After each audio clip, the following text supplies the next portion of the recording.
नमस्कार दोस्तों। इस चैप्टर में हम ब्रह्मांड की उत्पत्ति के बारे में जानेंगे। इस वीडियो में हम समझेंगे कि यह महाविस्फोट क्या था, आकाशगंगाएं कैसे बनी और निहारिका यानी नेबुला ब्रह्मांड के जन्म स्थल कैसे हैं। ब्रह्मांड की शुरुआत हुई थी आज से लगभग 13.8 अरब वर्ष पहले एक महाविस्फोट यानी बिग बैंग के साथ। उस समय संपूर्ण ब्रह्मांड एक अनंत घने और गर्म बिंदु में संकुचित था। फिर अचानक एक विशाल विस्फोट हुआ और समय, स्थान, पदार्थ, ऊर्जा सब कुछ अस्तित्व में आया। इस सिद्धांत को प्रमाणित करने के लिए वैज्ञानिकों के पास कई मजबूत सबूत हैं। कॉस्मिक माइक्रोवेव बैकग्राउंड विकिरण, जो बिग बैंग के अवशेष रूप में आज भी मौजूद है। हबल का नियम, जो दिखाता है कि आकाशगंगाएं हमसे दूर जा रही हैं। और बिग बैंग न्यूक्लियोसिंथेसिस, जिसने हमें ब्रह्मांड में हाइड्रोजन और हीलियम की प्रचुरता को समझाया। ब्रह्मांड सिर्फ वो नहीं है जो हम देख सकते हैं।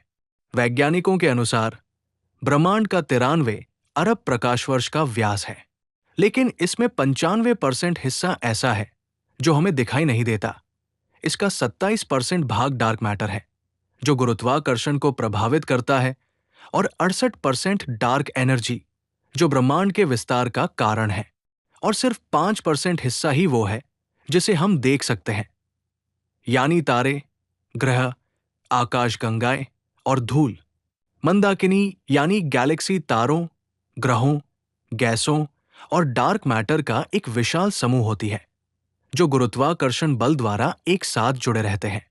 ब्रह्मांड में ऐसी 2 ट्रिलियन से अधिक मंदाकिनियां मौजूद हैं, जिनमें हमारी अपनी आकाशगंगा, दुग्ध मेखला या मिल्की वे गैलेक्सी भी शामिल है।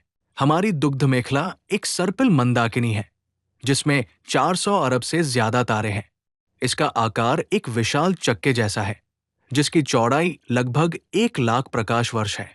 हमारा सौर मंडल इसकी ओरियन आर्म में स्थित है। हमारी आकाशगंगा के केंद्र में एक विशाल ब्लैक होल मौजूद है, जिसे सैजिटेरियस अ कहा जाता है। ये इतना शक्तिशाली है कि इसके आसपास के तारे भी इसकी गुरुत्वाकर्षण शक्ति से बच नहीं सकते। ब्रह्मांड में कई प्रकार की मंदाकिनियां होती हैं, जिसमें स्पाइरल गैलेक्सी, इलिप्टिकल गैलेक्सी और इरेगुलर गैलेक्सी शामिल है। निहारिकाएं 2 तरह से बनती हैं। पहला, जब हाइड्रोजन गैस और धूल गुरुत्वाकर्षण के कारण संकुचित होकर नए तारों को जन्म देती है। और दूसरा, जब कोई बड़ा तारा अपने जीवन के अंत में सुपरनोवा विस्फोट करता है, तो उससे निकली गैस और धूल मिलकर निहारिका का निर्माण करती है। ब्रह्मांड के सबसे रहस्यमय और अद्भुत पिंडों में से एक है निहारिकाएं, जिन्हें ब्रह्मांड की नर्सरी भी कहा जाता है, क्योंकि यही नए तारों का जन्म होता है। ये विशालकाय गैस और धूल के बादल होते हैं, जो हाइड्रोजन, हीलियम और प्लाज्मा से बने होते हैं। खगोलविदों ने मंदाकिनियों को उनके आकार के आधार पर 4 मुख्य श्रेणियों में विभाजित किया है। सर्पिल मंदाकिनियां, स्पाइरल गैलेक्सीज जैसे मिल्की वे और एंड्रोमेडा गैलेक्सी घुमावदार भुजाओं वाली होती है, जहां नए तारे जन्म लेते हैं।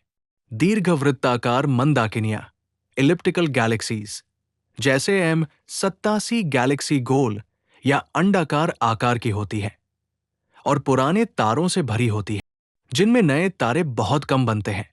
अनियमित मंदाकिनियां, इरेगुलर गैलेक्सीज जैसे मेजर और माइनर मैगेलानिक बादल कोई निश्चित आकार नहीं रखती और अक्सर बड़ी मंदाकिनियों के गुरुत्वाकर्षण प्रभाव से विकृत हो जाती है।